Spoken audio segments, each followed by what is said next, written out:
Hello and welcome to Roll Call, brought to you by Roll Club. Roll Club is devoted to celebrating the dynamic Jiu-Jitsu community worldwide. Find out more at rollclub.ca. Today we are joined by the owner and head instructor of Pura BJJ in Hamilton, Ontario, PJ O'Sullivan. PJ is a third-degree black belt proudly representing the multi-time world champions Mendes Brothers. He has held his black belt since 2010 when it was bestowed upon him by the legendary Jean-Jacques Machado. Pura BJJ has been a staple of the Southern Ontario grappling community for over a decade, and PJ himself has over 20 years of experience teaching Jiu-Jitsu. He also has a wealth of experience teaching another subject, math, which we may get to later. It is our absolute pleasure to welcome to the show PJ O'Sullivan. Okay.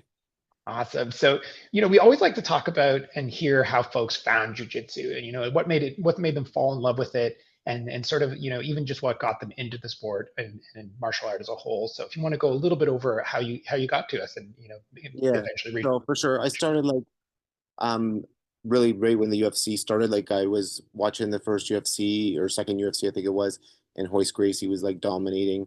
Then I went to UFC 7 in Buffalo, and Oh, I met wow. people that were starting jiu-jitsu back in Hamilton. So I'm like, boom, and I started training pretty much right after that. I Yeah. think there was a Dan Severn seminar shortly thereafter. Something like it was just really just starting learning from seminars and magazines and everything just from the get-go. That's phenomenal. I mean, that's true, not to sound like a Zennial, but that's the OG right there. That's like, pretty much when I think North America knew about Jiu-Jitsu Yeah, for it the was. most part, which is pretty incredible. I think like I remember Joel Gerson and Carlos Newton were like competing like Yeah. in Dundas. It was like 1996. Like it's been a long time, and it was just like really, really crazy to see how it's grown. Totally. I think being Canadian, Carlos, I think was the first time I had, we had obviously seen hoist, but it was just like, oh, I thought jujitsu was Brazilian, Right, right. and Yeah, it's just like, oh, someone else can do that. Oh, that's awesome. And then from there, just progressed with as the sport grew, I guess, yeah, as schools opened up and joined them, kind of thing. yeah. So I was training at a place in Dundas, Woods Martial Arts, and then always at tournaments I would see Jeff Joslin. He was doing very, very well. Like he's a beast, and his classes were like every day of the week. And I'm like, I got to go all in. So obviously I joined there, and like we were the Hamilton crew, and then there was a Toronto crew, and then that was pretty much it. But yeah, it was fun. Like early on, just learning from tapes and whoever you could really like. It was Totally different world, right? yeah, When you actually had to order something rather than just click in, how do I do a berimbolo? right, right, You yeah, have to look at it in the magazine. So that's awesome. So as I mentioned, you're a professor of the gentle art, but I think you are actually our first guest that actually has a pedagogical career outside of teaching jujitsu. yeah. And grappling is, often called like the human chess, solving the equation. So do you see any first question, I guess, would be, do you see any parallels to math as a subject, but also, having that training in, I mean, I'm not to disparage any other professors or coaches or anything like that, but often they don't have a background where they've actually had to study how to teach, for example, Right, like they may have just been yeah. coached. So For fascinating sure. Like foundation. with math, like there's a problem and then you've got to solve the problem, get to the answer, and there's a bunch of ways to do that. That's very similar in jiu-jitsu. Also, like at school, there's a bunch of different types of learners, and you see that with jiu-jitsu as well. You're seeing it now with like the eco or CLA approach, but Totally. everyone's kind of been doing that all the time. Basically, as long as you're training with intention, you're doing something right. And I think that that's what that eco is really doing. It's like, okay, your job this drill is to pick up a leg. So people are actually focused and intent on doing that. Whereas you may not be drilling unless you are like that sort of person or your coach to tell you like do the drills with intention. Like you think about what you're doing, and I think that's true for both. But you've got to change up the styles to reach everyone in your class. Not everyone learns the same. Not everyone will. So you got to mix it up. Totally. Yeah. I always sort of joke that it's not a Precrustian bed. You're not just forcing something into a shape and trying to make sure that everybody fits that mold. Exactly. I know with the eco examples, I personally am a bit of a woodshedder, so I kind of need to do the 10,000 uchikomis before I can, figure Right, the right. Yeah, thing. yeah. So it's And all nothing totally wrong with applicable. that. Like it's Yeah. great. Totally. So I've always been fascinated by this, and I don't think I was able to come across it. But how did you come to the name Pura BJJ when you were coming to name your school, let's say, or style? Um, just I would think I was in Costa Rica, and there's the Pura Vida's the vibe there. I really like that vibe, and Yeah. just the surfing culture and jujitsu. I think there was like Pura. water here or something, and it just made me Oh, think of the interesting. water, and I was just like, yeah, we'll go with that. Flow with the go. Hickson Oh, Gracie. nice. Yeah. So That's perfect. yeah, Yeah, what's the Bruce Lee thing too, right? Be like water. yeah. So how would you describe, I guess the Pura, but also, just your approach to jujitsu, maybe as a style, if you could identify it. Yeah, like I think I was training like back in the day, just learning like basically one technique at a time and going until I met the Mendes brothers.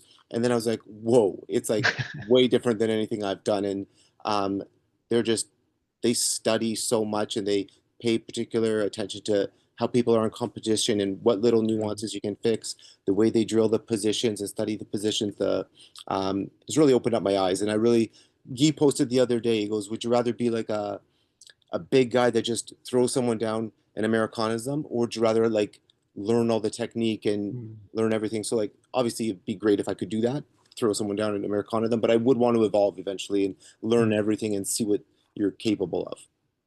I like that kind of hunger for knowledge as opposed to, um, yeah, there's a difference between winning all the time and how you win, kind of Exactly. thing. I'd So rather yeah. exactly like show technique in a variety of ways rather than just be in one. And those guys like Hafa's like a wizard. When you watch him, it's like, what the heck was that? And it just gets you exploring different things to try. And I really, really like that. That's awesome. And my next question, I think, kind of got answered a little bit with that, but I just am curious because it was interesting when you said you sort of got hooked, at the origins of the UFC, and now UFC is starting a grappling league. Right. I think jujitsu is at a place that it's never sort of been bigger than outside of Brazil when they played it on cable Right. TV or whatever. In terms of North American or the English market, it's probably never been bigger. Huge competitions, huge leagues. People are starting to get paid, things Yeah. like that. There's celebrities participating in it, but it is still pretty niche. It is a little bit underground. It's not football kind of thing. Right. So if you were to pitch an absolute beginner, just someone who's never done the martial arts before, on BJJ, what's your typical 1 to 2 liner or elevator pitch to the BJJ noob? Um, yeah, I don't really know. Like to me, like there's two different people. Like you have the guys who want to like know the self-defense or kind of are seeing the UFC, and it has changed from that. Like it's I like the sport aspect. Like I'm really in love with the Mhm. sport and the gi, especially for me. The no gi I'm trying to get into, but I love the gi. And to me, the gi and no gi are just two different sports as well. Um, so it really depends on the person. So if I'm talking to them and they're talking about from a UFC standpoint, maybe I might send them somewhere else, like, hey, check out this video, than I would if I Mhm. just meet someone. Like I find there's a lot of intellectuals that can get in and appreciate jujitsu. I don't know. It just really depends on the person. It is interesting, right? So you have those like C-Red Street Fighter guys that are like, oh, Right. I'm gonna, and then you kind of have to, Totally. like, yeah, let's work that out. But yeah, I do like the jujitsu nerd. Is that I find the easiest one to sell on it. I'm Yeah. like, I can, you can be shown a world here. So our last little segment here is pretty much the fun sort of rapid fire ones, and I feel like we've gotten this one out of the way, but let's just do it anyhow. So you can feel the answer as much or as little as you like, Okay. with these. So the first one is gi or no gi. Okay. Gi, 100%. So It's it's no gi interesting. summer and I'm bringing my gi every day. So I don't Yeah, know. I love the gi. yeah, exactly. I was like, jacket. Yeah. But it's been interesting because we've had like a string of no gi people. So I'm very happy to have a gi person. I love them both as well, but it's nice to Yeah. have a strong gi person. So this is an interesting one. Points or submission only? I like the points, but I find they lead to submission. I find some submission onlys, it gets really ugly and sloppy. People give up dominant positions to just, I don't know, it drives me kind of mental to see that. I like the theory behind sub only because I do love submissions. Like I really, that's the goal. But I think the points do kind of lead that direction. I think that's a great point, right? I think often when people hear submission only, they think they're going to see submissions, constantly. But if to your point, if you're fighting for points, the ladder climbs towards that finish line being Exactly. being a sub. So I really like that.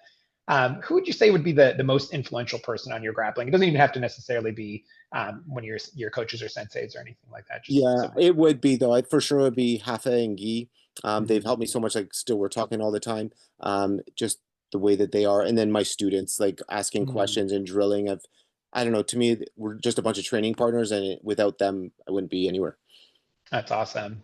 And then, sort of if you had to have one of you've got your bat utility belt on and someone took a submission out of that, what would you be most devastated? You know, what's a submission that you just can't live without? Triangles, for sure. Triangles. Yeah. Nice. Yeah. Good one.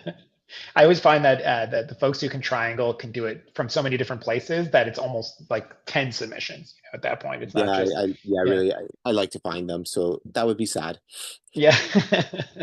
And then lastly, you're going up for a big super fight wherever that may be, and you get the chance to have a band play your music at your your walkout music live. Who would you choose for that band? Geez.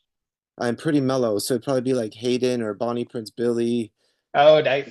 Yeah, I don't know. No, everyone falls asleep as I'm walking to the ring. Yeah, yeah, it lulls them into a sense of That's security, right. and then you can just absolutely Ouch. devastate them. Yeah, no Pantera. Yeah, No. exactly. That's awesome. Well, thanks so much, PJ. And then lastly, sort of where can folks find you, whether it be on social media or websites or anything like that? Yeah, social media, on Instagram at Pura BJJ. You can see me there, or my own PJ Sullivan. Either one. Awesome. Well, thanks so much. This has been Roll Call with PJ O'Sullivan.